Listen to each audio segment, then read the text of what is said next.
The alarm screamed through the halls of the Galactic Council ship. Veltari ran down the metal corridor, her 4 legs moving fast. Her green skin was pale with fear. The smell of burning metal filled the air. She burst into the command center. The big screen showed red dots everywhere. Enemy ships, too many to count. They were coming closer to her home world. "How many more systems have they taken?" Veltari asked. Her voice shook. Thexan looked up from his control panel. His blue eyes were wide with panic. 7 more in the last day. They eat everything. The ships, the planets, even the stars dim when they pass. Veltari felt her heart sink. The void swarm had returned. The old stories said they came every 1,000 years. Most people thought the stories were just myths. Now she knew better. "Send the message again," she said. "All frequencies, every language we know." But Council Leader, no one has answered. "We have been calling for 3 days. Then we call for 3 more days, and 3 more after that." Veltari walked to the big window. Space looked so empty, so cold. Someone has to be out there. Someone who can help. Far away on a small blue planet called Earth, Admiral Park Dae-ho was drinking coffee in his office. The Luna Station Command Center was quiet. It was night shift and most of the staff were in their quarters. Lieutenant Kim Bo-ra knocked on. His door. She looked excited. "Sir, you need to see this," she said. She held a data pad in her hands. Park Dae-ho set down his coffee cup. "What is it, Kim?" We picked up a signal. "It's not from any Earth colony. It's alien." The Admiral raised an eyebrow. In all his years in space, they had never found real aliens. There were theories, but no proof. "Are you sure it's not just noise? From space?" Kim Bo-ra shook her head.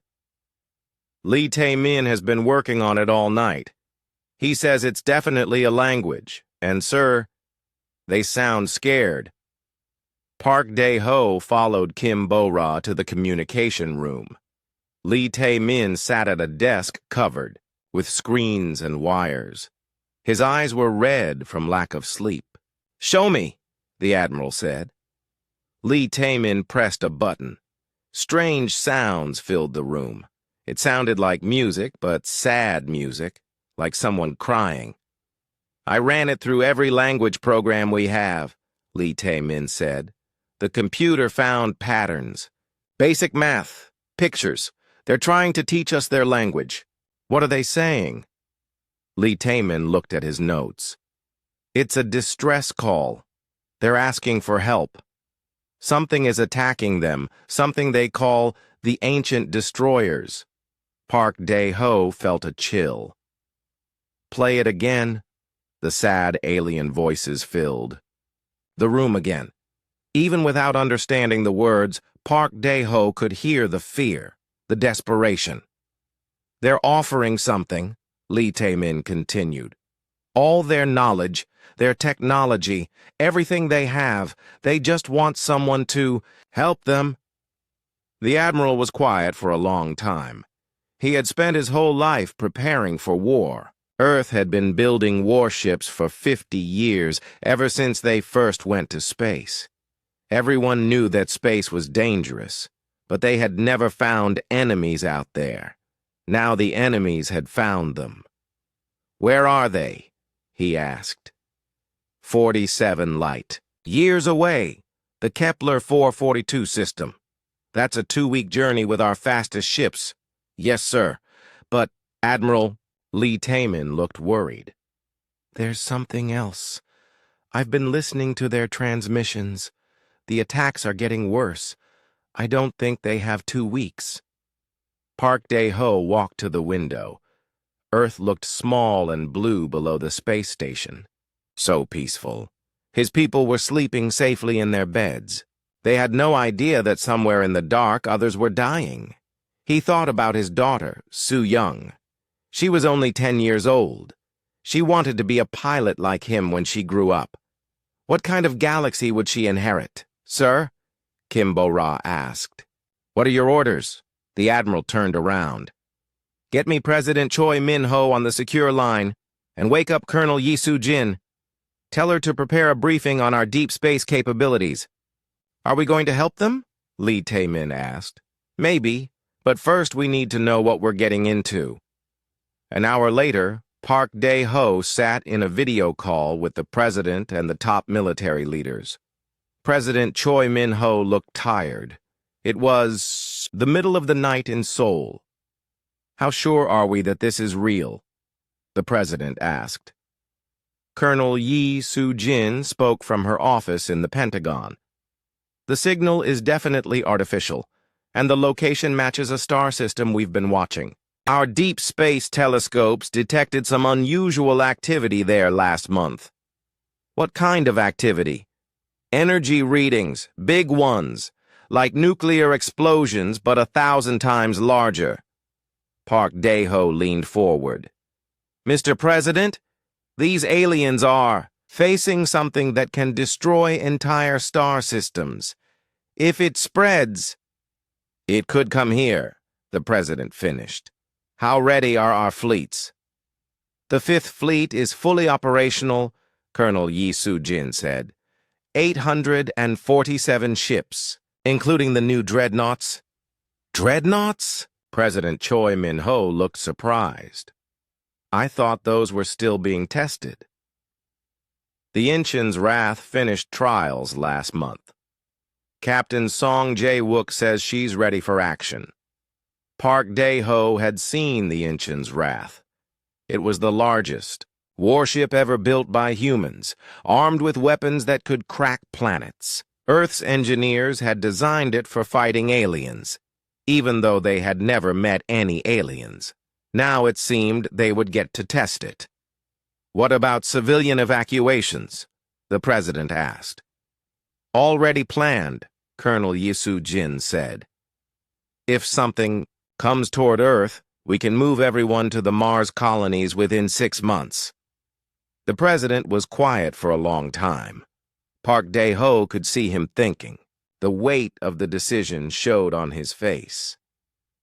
Admiral Park, the president finally said, if we do this, can we win? Park Dae-ho thought about the alien voices, so scared, so alone. He thought about his daughter, and all the children like her. I don't know, sir, but I know what happens if we do nothing. The president nodded slowly. Then we don't do nothing. Admiral, take the Fifth Fleet. Find these aliens. Learn what we're fighting. And if it's too dangerous, then we make sure it never reaches Earth. As the call ended, Park Dae-ho felt the familiar weight of command settle on his shoulders. In a few hours, he would lead the largest military fleet in human history into the unknown. They were going to meet aliens for the first time, but they weren't going as explorers or diplomats. They were going as warriors, and something told him that was exactly what the galaxy needed. Veltari stood on the bridge of her ship, watching the empty space around her home world. 3 days had passed since they sent their last message. No one had answered. The void swarm was getting closer. Any response to our signals? She asked. Thexan shook his head. His people had stopped eating. Fear had taken their appetite. Nothing, Council Leader. Space is silent. The defense ships are in position, reported Captain Kexara. All 200 vessels, we're ready to fight. Veltari almost laughed, but it would have sounded bitter. 200 ships against an enemy that had eaten whole star systems. Their ships were built for science and exploration. The strongest weapons they had were mining lasers. Keep watching, she said. Someone has to come. But she was losing hope. Maybe they were alone in the galaxy. Maybe no one cared about a small world full of plant-eating people who had never hurt anyone. Then the alarm started screaming. "Contact!" Thexon shouted. "Ship's dropping out of hyperspace!" Veltari felt her heart's race. The swarm? No, something else. Unknown design. They're... Thexon's voice trailed off. His face went pale. "Council Leader, there are so many of them." The main screen lit up with red dots. Ships appearing one after another. Big ships. Small ships. Ships unlike anything in their databases. "How many?" Veltari whispered. 800, 850. They're still coming." Veltari grabbed the arms of her chair. This was impossible. No species in the galaxy had fleets this large. The biggest military force belonged to the Cronin Empire, and they had maybe 50 warships. "Are they responding to our distress call?" Thexon was working frantically at his console. "They're trying to talk to us. The language is unknown, but they're using mathematical sequences. Just like we taught in our message. Put them on screen." The image that appeared made Veltari step back in shock. The creature was clearly alien, but it looked dangerous. Its skin was the color of tree bark. Its eyes were small and forward-facing like a predator. When it opened its mouth to speak, she could see white teeth, sharp teeth. "Unknown vessel," the creature said in broken but clear galactic standard. "I am Admiral Park Day-Ho of the United Earth Defense Force. We received your distress call. We are here to help." Veltari felt dizzy. Earth? She had never heard of Earth, and this creature called itself an admiral. Military rank. These beings were warriors. "I am Council Leader Veltari of the Kentai Republic," she managed to say. Are you here to answer our call for aid?" "That is correct. We understand you face an enemy called the Ancient Destroyers. We have come to fight them. Fight them, not negotiate with them. Not try to understand them. Fight them." "How many ships do you have?" Veltari asked. 847 combat vessels, including heavy assault platforms and planetary siege equipment. Planetary siege equipment. Veltari felt sick. What kind of species built weapons to attack planets? Behind the Admiral, she could see other creatures. They all looked the same dangerous way. Hard faces, alert eyes, like they were always ready for battle. "We would like to meet with your leaders," Admiral Park Day-Ho said, "to discuss strategy, military planning." Veltari realized these beings thought in ways her people never had.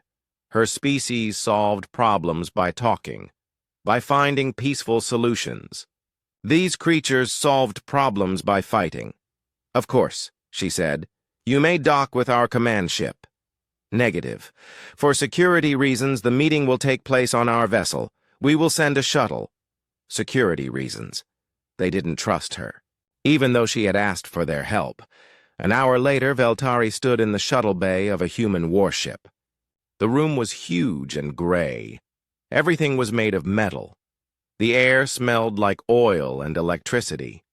Humans in strange clothes watched her. They wore green cloth with patterns that helped them hide, military uniforms. Many of them carried weapons. Weapons. On their own ship, Admiral Park Day-Ho met her personally. Up close, he was even more frightening. Tall and solid, with scars on his hands. His eyes moved constantly, checking for threats that didn't exist.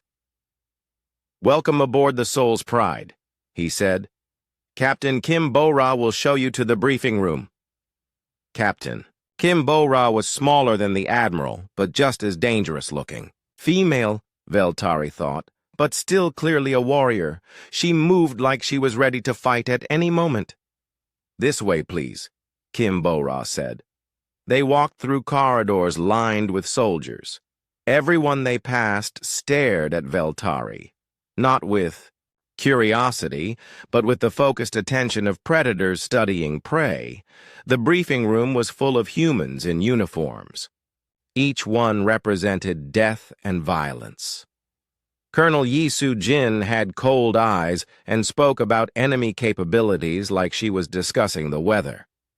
Commander Yoon Ji-ho asked detailed questions about swarm biology, clearly planning how to kill them. Lieutenant Nam Dong-woo wanted to know about swarm ship designs so he could find weak points to attack. "Tell us about your enemy," Admiral Park Dae-ho said. Veltari explained what little they knew. The Void Swarm appeared every 1,000 years. They consumed everything they found. They turned matter into more ships and soldiers. "Biomechanical," Dr. Kang Hee-jin said. She was the only human who didn't look like a killer. "Living ships with artificial intelligence. Fascinating. How do we kill them?" Colonel Yi Su-jin asked. The question shocked Veltari. "Kill them? We were hoping to communicate with them, to find out what they want." The humans looked at each other. Some of them smiled, but not in a friendly way. Council leader, Admiral Park Dae-ho said gently, "You said they consume everything they find. What do you think they want?" We thought perhaps they needed resources. We could offer them uninhabited systems. And when those systems run out?" Veltari fell silent. She knew the answer, but her mind didn't want to accept it. Her people had always found peaceful solutions, but some problems couldn't be solved with words. "How many ships do you have for defense?" Commander Yoon Ji-ho asked. 200. But they're not warships. They're exploration vessels with mining equipment." "Mining equipment can be weapons," Chief Engineer Han So-young said. She was, looking at technical displays of Kentai ships. "We can modify them, add armor, better power systems." "You want to turn our science ships into weapons?" "We want to help you survive," Admiral Park Dae-ho said. Captain Song Jae-wook spoke for the first time. He was huge, even for a human. His voice was deep and rough. "When do we expect enemy contact?" "Our scouts report they will reach this system in 4 days," Veltari said. "Good. That gives us time to set up defensive positions and study their attack patterns. You want them to attack us? We want to see how they fight," Colonel Yi Su-jin explained. "Every enemy has weaknesses. We find those weaknesses, then we exploit them." Veltari felt overwhelmed. These humans talked about war like her people talked about farming. Natural, necessary, even enjoyable. "Admiral," she said carefully, "your ships are very impressive. But the Void Swarm has destroyed civilizations that were much more advanced than us. How can you be sure you can defeat them?" Admiral Park Dae-ho leaned back in his chair. For the first time, he smiled. But it wasn't a happy smile. It was the smile of a predator that had spotted prey. "Council leader, let me ask you something. What kind of world do you come from?" "Kentai is a peaceful world, green forests, clean oceans. We have never had wars." "Never. Never. We evolved from herd animals. We solve conflicts by discussion and compromise. Earth is different," the Admiral said. "Earth tried to kill us for millions of years. Ice ages, volcanoes, earthquakes, diseases, predators that hunted us. We had to fight every day just to survive." That sounds terrible. It was. But it made us very good at fighting. And Council leader, we didn't just fight the planet. We fought each other. For thousands of years. We built weapons to kill our own species. We studied war like you study science. The room was quiet. Veltari could hear the ship's engines humming. could feel the vibrations of 800 other warships surrounding them. "What changed?" she asked. "We realized that fighting each other was wasteful," Captain Kim Bo-Ra said. "So we stopped, but we kept the weapons, and the knowledge, and the instincts. In case we needed them," Admiral Park Dae-ho finished. Veltari looked around the room, at all the human faces, hard, determined, unafraid. "You're going to kill them all, aren't you?" she whispered. "Yes," the Admiral said simply. "Every last one." For the first time since the crisis began, Veltari felt something other than fear. She felt hope, and that scared her most of all. The Void Swarm arrived early. Veltari was sleeping when the alarms woke her. Her cabin on the Soul's Pride was small but comfortable.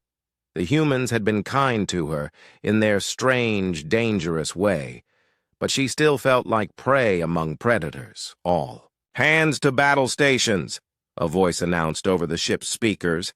"This is not a drill." Veltari rushed to the bridge. Captain Kim Bo-Ra was already there, calm and focused. Around her, human crew members worked at their stations. No panic, no fear. They had trained for this. "What's happening?" Veltari asked. "Long-range sensors detected the swarm fleet," Kim Bo-Ra said. "They're 3 hours ahead of schedule. Admiral Park wants you on the command ship." A few minutes later, Veltari found herself on the bridge of the massive dreadnought Incheon's Wrath. The room was enormous, filled with screens and control stations. Captain Song Jae-wook sat in the command chair like a king on his throne. Admiral Park Dae-ho stood at the main tactical display. Colored dots showed the positions of ships across the entire star system. Blue dots for human ships, green dots for Kentai vessels, and now red dots approaching fast. "How many?" Veltari asked. "Initial count shows 400 enemy vessels," reported Lieutenant Lee Tae-min. "But they're still coming out of hyperspace. 400. Against her people's 200 exploration ships and the humans' 800 warships." The numbers looked almost even, but Veltari had seen what the swarm could do. "They're hailing us," Communications Officer Park Hae-young announced. "Standard surrender demand." "Put it on screen," Admiral Park Dae-ho ordered. The image that appeared made Veltari step backward. The creature was a nightmare made real, part flesh, part machine. Its face was a mix of organic tissue and metal components. When it spoke, its voice sounded like grinding metal. "Inferior species," the thing said. "You will be consumed. Your matter will become part of the swarm. Resistance is futile." "Charming," Captain Song Jae-wook muttered. Admiral Park Dae-ho stepped forward. "This is Admiral Park Dae-ho of the United Earth Defense Force. You are ordered to leave this system immediately." The creature made a sound that might have been laughter. "Unknown species. You will be catalogued. Your biological distinctiveness will be added to our collective. Prepare for assimilation. Counter-offer," the Admiral said calmly. "Leave now, or we'll show you what a real military looks like." The transmission cut off. "Sir," Lieutenant Nam Dong-woo reported from the fighter control station, "enemy ships are moving into attack formation. They're targeting the Kentai Defense Fleet first." Veltari felt her heart sink. Of course they would go after the weakest targets first. "All human vessels, maintain defensive positions," Admiral Park Dae-ho ordered. "Let them make the first move." "Sir?" Captain Song Jae-wook looked confused. "We're not going to help the Kentai ships?" "We're going to study their attack patterns first. Learn how they fight." Veltari stared at him in horror. "You're going to let my people die?" "Council leader," the Admiral said quietly. "If we attack, Now, without understanding the enemy, we might lose. If we lose, everyone dies. Your people, my people, everyone. But they're civilians, scientists. Then they should retreat. Veltari rushed to the communications station.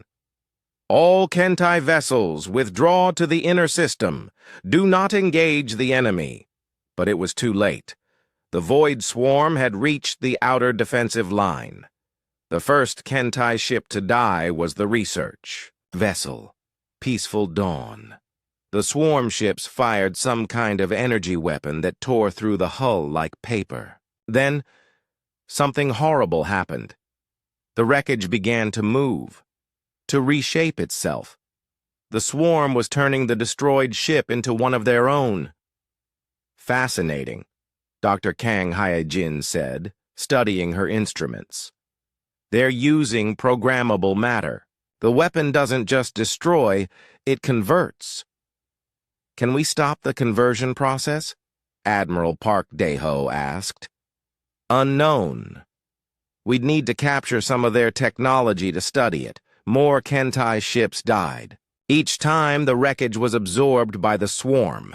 Their fleet was growing stronger while her people died. Please, Veltari begged. Help them! Admiral Park Daeho watched the tactical display. 5 more Kentai ships were destroyed. Then 10. The survivors were running, but the swarm ships were faster.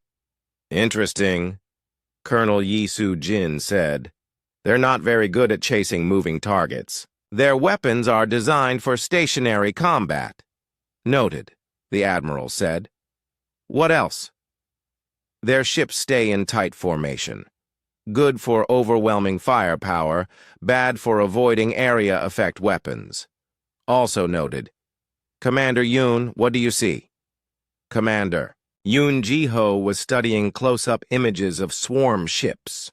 They're heavily armored in front, but the rear sections look vulnerable. And, sir, I don't think they have shields. No shields? Captain Song Jae-wook looked surprised. How have they survived this long? They probably never faced an enemy with advanced energy weapons, Dr. Kang Hyejin said. Most species in this galaxy seem to use basic projectile weapons. 20 Kentai ships were gone now. Veltari could barely watch. Enough, Admiral Park Daeho said. We've learned what we need. All ships, execute Plan Delta. Veltari didn't know what Plan Delta was, but she was about to find out. The human fleet moved like a living thing. Ships that had been scattered across the system suddenly formed into attack groups. The dreadnought Inchin's Wrath led the charge, with smaller ships spreading out around it. All fighters launch, Captain Song Jae-wook ordered. Lieutenant Nam Dong-woo's voice came over the speakers. Phoenix Squadron launching, Dragon Squadron launching, Tiger Squadron ready for attack run. Through the bridge windows, Veltari could see small ships streaming out of the larger vessels. Hundreds of them, maybe thousands. Sir, enemy fleet is turning to face us, reported the tactical officer. Perfect, Admiral Park Daeho said. They're bunching up, just like we wanted. Commander Yoon, prepare the Marines for boarding action. Boarding action? Veltari couldn't believe what she was hearing. You're going to board their ships? How else do we capture their technology? The first exchange of fire lit up space, like a festival. The swarm ships fired their conversion weapons, but the human ships didn't just sit there and take it. They moved. They dodged. They used tactics Veltari had never imagined. Captain Kim Bo-ra's ship, Seoul's Pride, dove between 2 swarm vessels, firing at their rear sections. The aliens tried to turn, but they were too slow. Their ships were built for overwhelming firepower, not for dogfighting. Direct hit on enemy vessel 7, someone reported. Hull breach confirmed. Phoenix Squadron hit their engines, Lieutenant Nam Dong-woo ordered over the radio.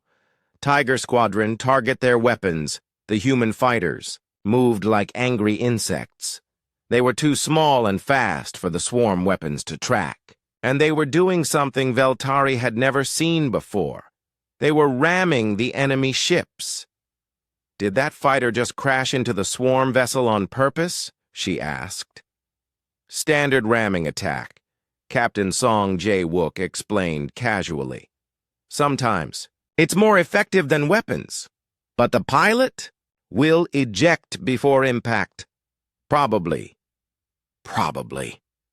These humans were insane. The battle was turning. The swarm ships were powerful, but they weren't ready for the chaos of human warfare. They had expected to fight an orderly battle against civilized opponents. Instead, they were facing creatures that turned everything into a weapon. "Enemy flagship is damaged," the tactical officer reported. "Engines offline." "Commander Yoon, your Marines are clear for boarding," Admiral Park Dae-ho said. "Roger that, sir. 1st Battalion is ready." Veltari watched in amazement as human ships attached themselves to damaged swarm vessels. Armed soldiers in heavy armor cut through the hulls and entered the enemy ships. "What are they doing in there?" she asked. "Taking prisoners, capturing technology, and probably fighting hand-to-hand combat with whatever crew is left. Hand-to-hand combat. In space, while the ships were still shooting at each other." "Sir," Dr. Kang Hae-jin's voice was excited. "The Marines have captured a swarm control room. I'm getting data downloads now. What are you learning?" "The conversion process uses nanomachines, but they're vulnerable to electromagnetic pulses. And, sir, I think I know where their main base is." Admiral Park Dae-ho smiled. It was not a nice smile. "Where?" 17 light years from here. "A system called Void's Heart. That's where they're building their fleet." "How many ships?" "Thousands." The bridge fell silent. Even the humans looked worried. "Thousands?" Captain Song Jae-wook repeated. "Maybe 10,000, Dr. Kang Hae-jin said. "And, sir, they're planning to attack more than just this system. They have target lists, dozens of inhabited worlds." Veltari felt the blood drain from her face. "They're going to eat the entire galaxy. Not if we eat them first," Admiral Park Dae-ho said quietly. The remaining swarm ships were retreating now. The humans had won this battle easily. Too easily. "Sir," Colonel Yi Soo-jin said, "this was just a scouting force. The real fleet is still out there." "I know, but now we know where to find them." Admiral Park Dae-ho turned to look at Veltari. His eyes were hard and cold. "Council leader, I need to ask your people for something." "Anything," she said. "We're going to attack their home, Base, but we'll need supply ships, fuel, food, ammunition. This is going to be a long war." "Of course, whatever you need. And I need you to contact every other species in the galaxy. Tell them what's coming. Tell them to prepare for war. They won't know how to fight. Then we'll teach them." The Void's Heart system was a graveyard. Admiral Park Dae-ho stood on the bridge of the Inchen's Wrath, looking at the tactical display. 13 dead planets orbited a dying star. Each world had been stripped bare. No atmosphere, no water, no life. Just empty rock and metal. "Sensor sweep complete," Lieutenant Lee Tae-min reported. "I count 9,743 enemy vessels. Various sizes. 9,000. Even Admiral Park Dae-ho felt a chill. The human fleet had 800 ships. They were outnumbered more than 10 to 1. "Any response to our arrival?" he asked. "They're hailing us, sir." On screen, the same nightmarish face appeared. Part flesh, part machine. But this one was different. Bigger. More metal than meat. Its eyes glowed red. "You have followed us to our nest," the creature said.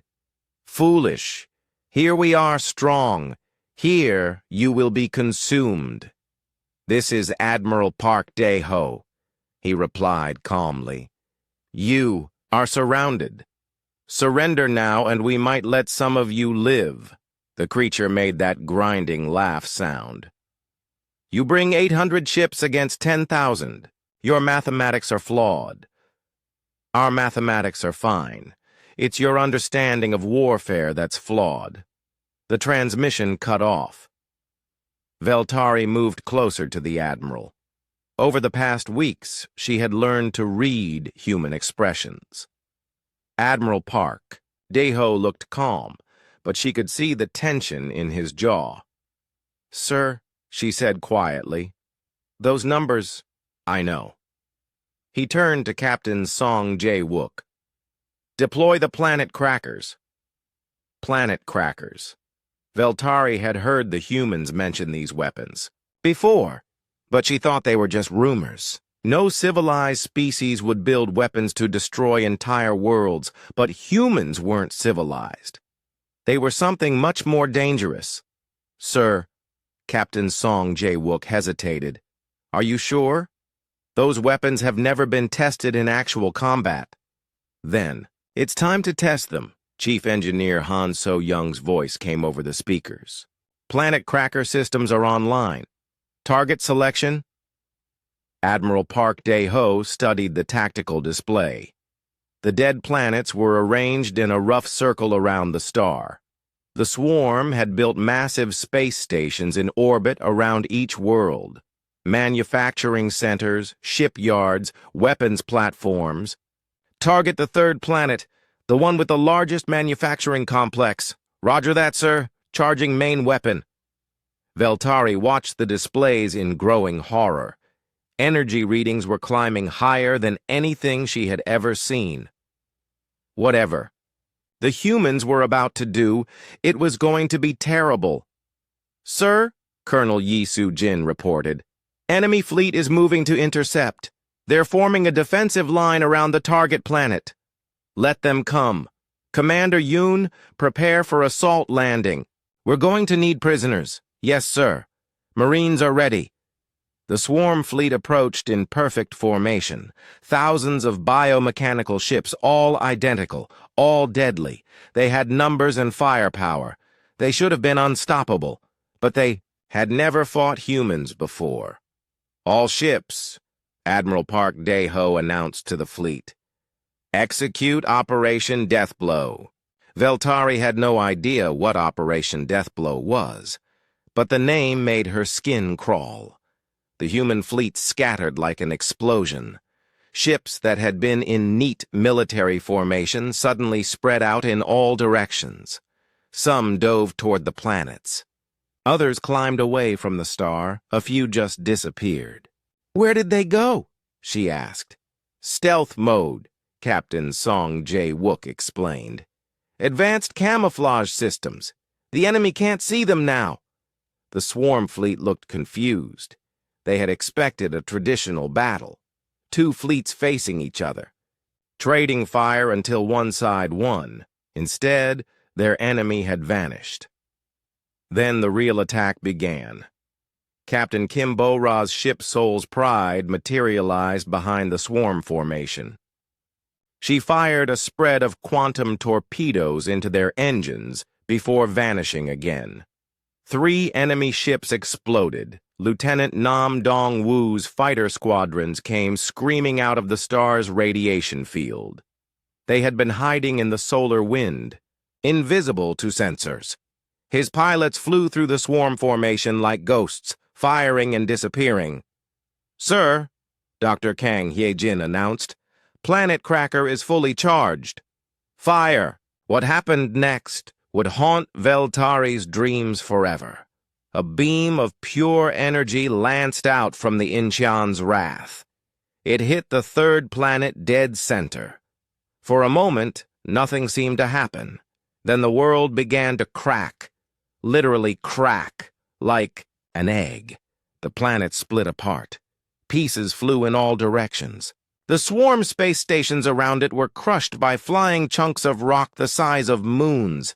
Thousands of enemy ships were destroyed in seconds. "My God," Veltari whispered. "That's one down," Admiral Park Dae-ho said calmly. 11 to go. The swarm fleet was in chaos now. They had never faced weapons like this.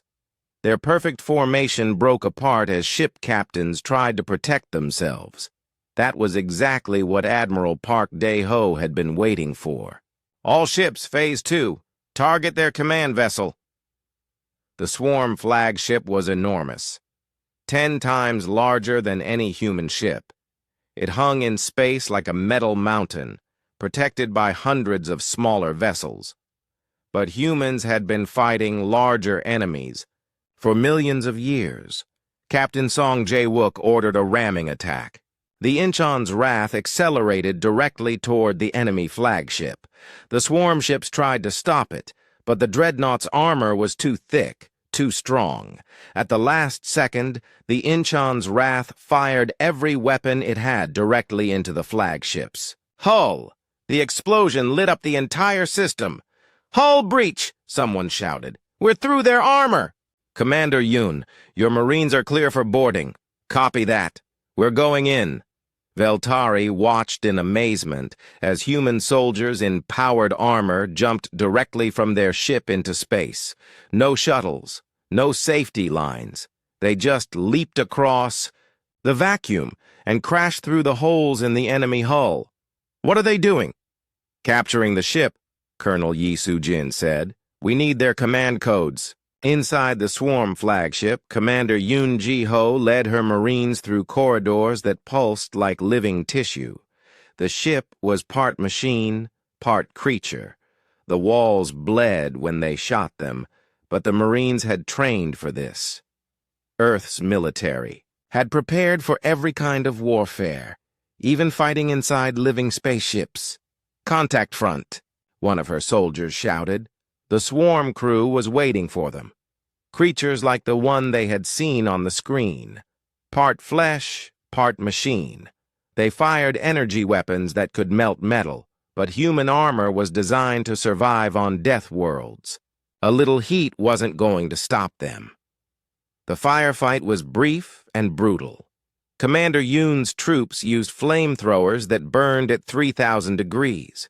They used explosive charges that could crack stone.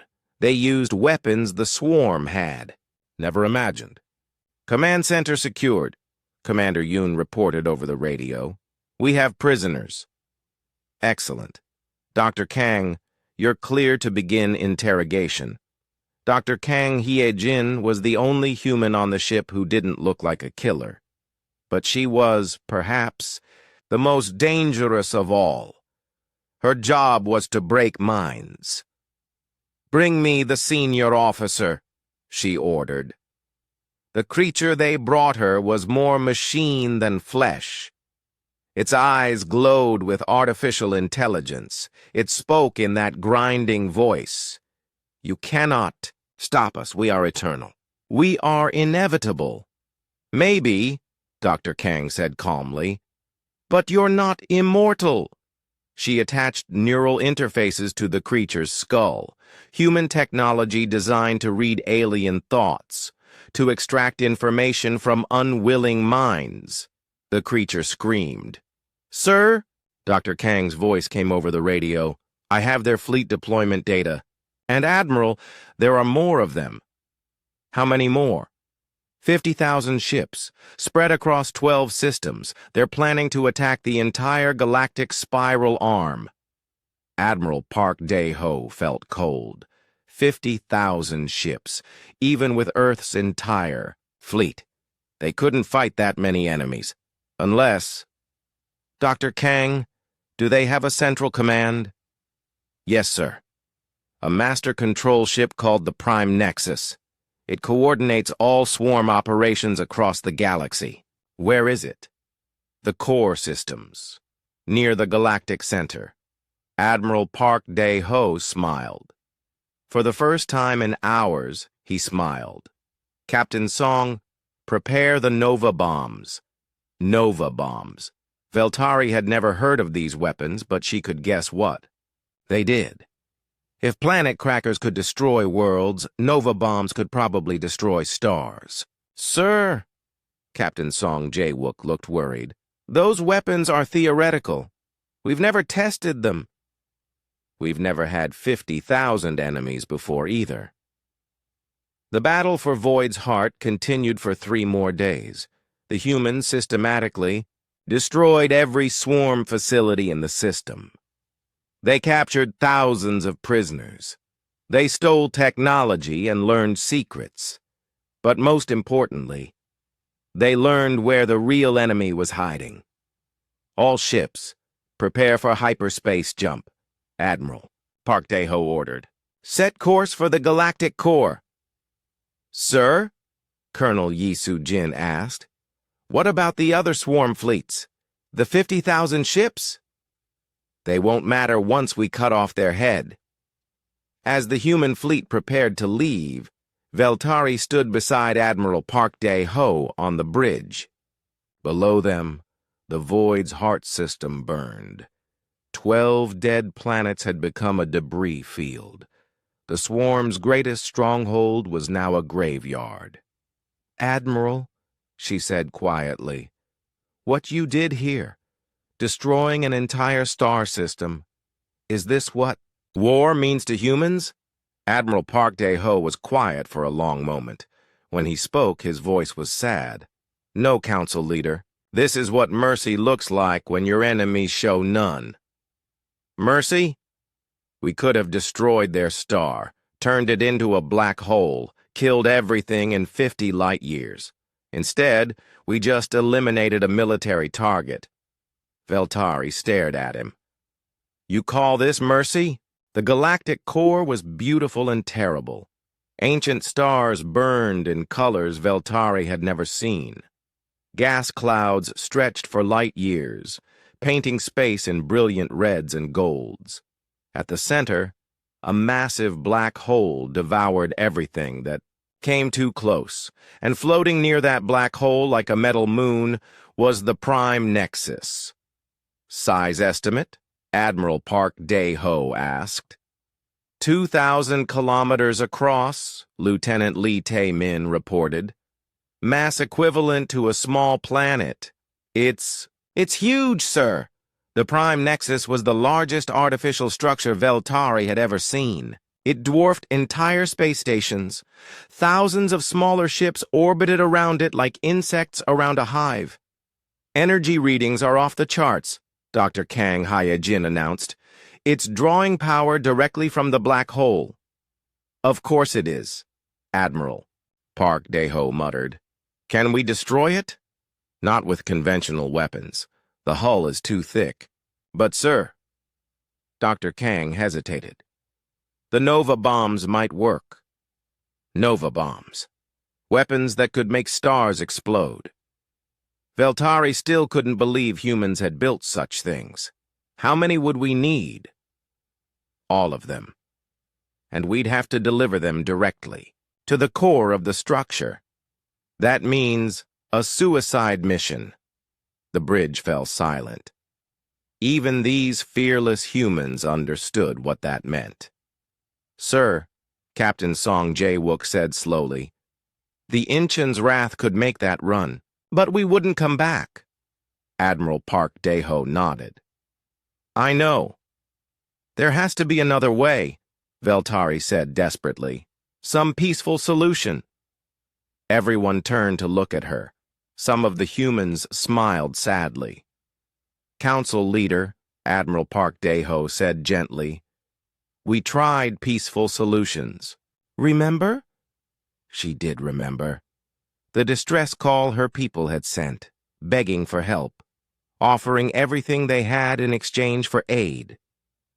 The Void Swarm's response had been simple. Consumption. Sir? Communications Officer Park Hae-young interrupted. We're receiving a transmission from the Prime Nexus. Put it on screen. The image that appeared was worse than anything they had seen before. This creature was more machine than flesh. Its body was a mix of metal and circuitry. When it spoke, its voice echoed from 1,000 speakers. "Human fleet," the thing said, "you have traveled far to die. We are the prime consciousness. We are eternal. We are inevitable. This is Admiral Park Day-Ho of Earth. You will surrender immediately." The prime consciousness made a sound like static. Laughter, perhaps. "You are 800 ships. We are 50,000. You are organic. We are evolved. You will be consumed. Your distinctiveness will be added to our collective." "I have a counteroffer," Admiral Park Day-Ho said calmly. "Leave this galaxy immediately, or we'll show you what happens when you threaten a death world." Death world? The creature seemed genuinely curious. "Explain this term." "A planet where everything tries to kill you. Where only the strongest survive. Where evolution creates perfect predators instead of peaceful prey. Interesting, but irrelevant. Numbers determine victory. We outnumber you greatly." Admiral Park Day-Ho smiled. It was not a pleasant expression. "Would you like to test that theory?" "Yes." The transmission cut off. Within minutes, the swarm fleet began moving. 50,000 ships arranged in perfect formation. The largest military force in galactic history. They advanced slowly, confidently.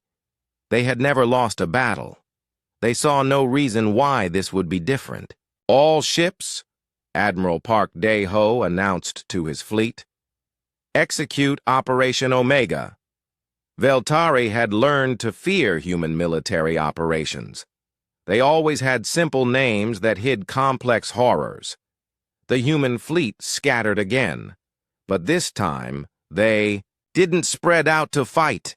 They ran in all directions, as fast as their engines could carry them.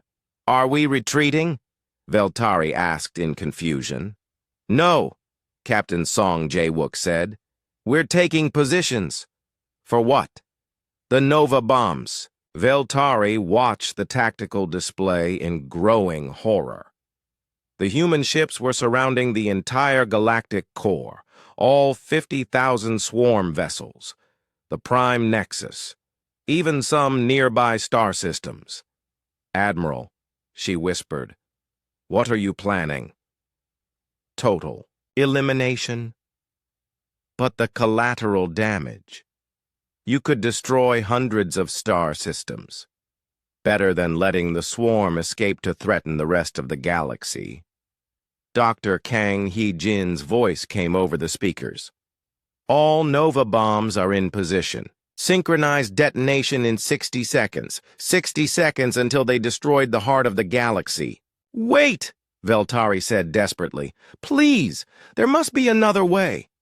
Admiral Park Day-Ho looked at her with those hard predator eyes. "Council leader, if you have a better plan, I'm listening." She didn't. Her people were diplomats and scientists.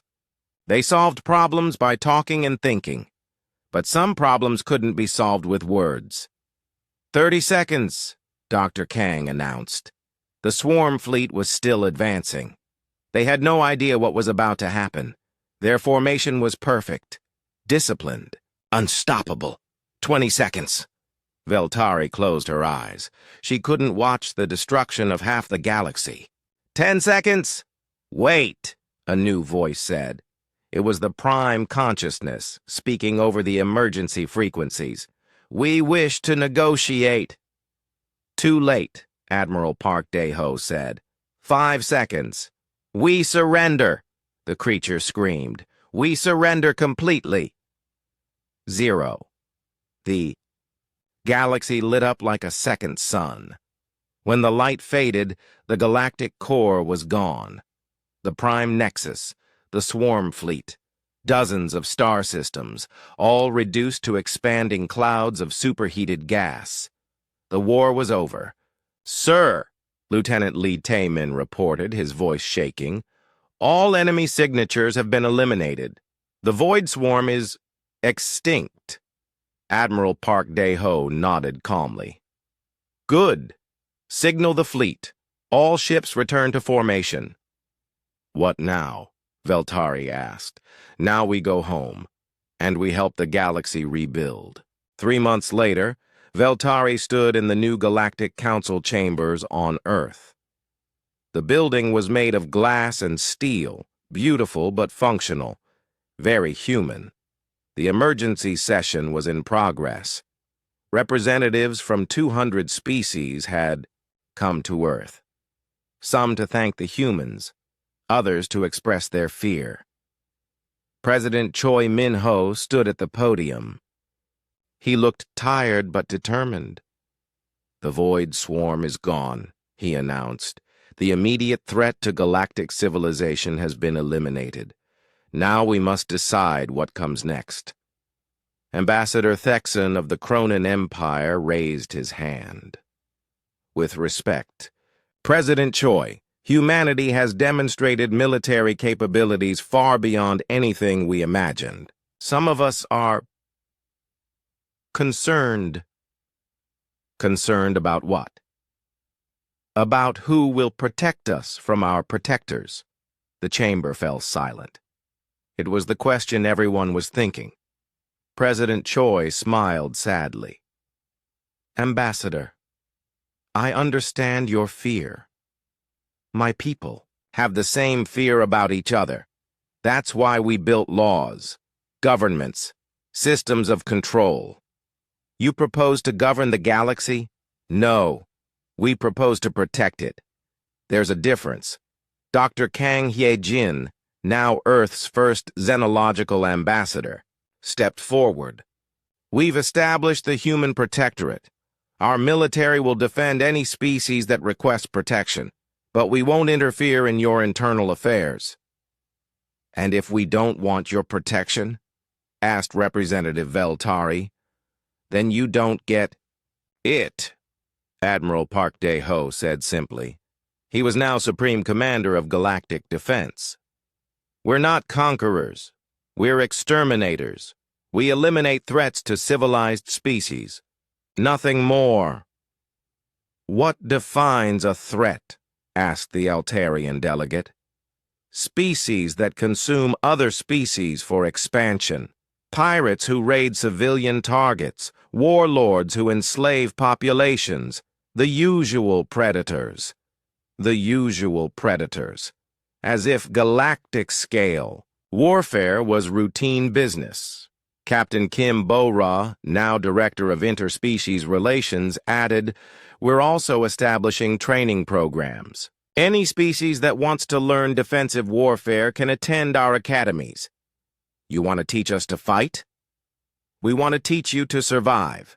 There's a difference." The debates continued for days. In the end, most species agreed to join the new system.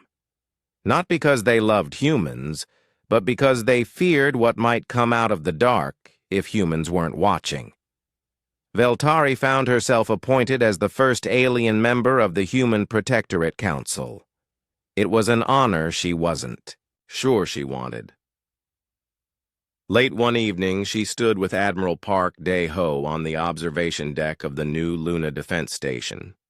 Earth hung below them, blue and beautiful. "Do you ever regret it?"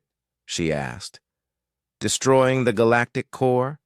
"No," he said simply. "Do you?" "I don't know. We saved billions of lives, but we also destroyed entire star systems. War is about hard choices, Council Leader. We made the choice that ensured the most people survived. And now we watch, we protect, we wait for the next threat. You think there will be another threat?" Admiral Park Dae-ho looked out at the stars.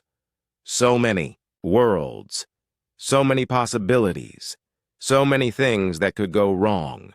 There's always another threat. That's why predators exist, to hunt the things that hunt the innocent. 6 months later, the first distress call came from the Andromeda Galaxy. Something was consuming entire spiral arms. The message was desperate, familiar. Unknown civilizations, we face extinction. Ancient destroyers consume all life. We offer all our knowledge for aid. Please, help us. Admiral Park Dae-ho sat in his office reading the translation. Outside his window, the Earth Defense Fleet was assembling. 8,000 ships now, all armed with weapons that could crack planets and kill stars. He pressed a button on his desk. Admiral Song Jae-wook to the command center. We have work to do. The galaxy was safe, but the universe was large, and humans had learned that sometimes, to preserve peace, you had to be very, very good at war.